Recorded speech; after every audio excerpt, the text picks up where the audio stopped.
अस्सलाम वालेकुम दोस्तों।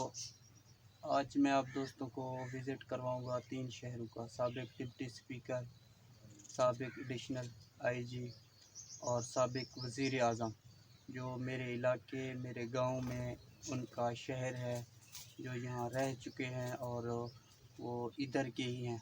मैं कोशिश मेरा यही है, इंशाअल्लाह आज डीजी खान की तरफ जा रहा हूँ मैं दोस्तों के साथ। कोट सुलेमान से लेके डीजी खान शहर तक जितने भी छोटे बड़े शहर आते हैं उन सब का जो है ना मैंने कवरेज करना है, वीडियो बनाना है। और इंशाअल्लाह जिन शहरों से मैं गुज़रूँ उनका मैं कवरेज करूँ, वीडियो बनाऊँ और आप दोस्तों को सारे शहर दिखाऊँ। क्योंकि कोई सुलेमान मेरे करीबी है, कोई सुलेमान से हम नीचे जूँ ही उतरते हैं, फिर ज़िला राजनपुर, डीजी खान, फाजिलपुर, ऐसे बड़े बड़े शहर आते जाते हैं, नामी ग्रामी शहर।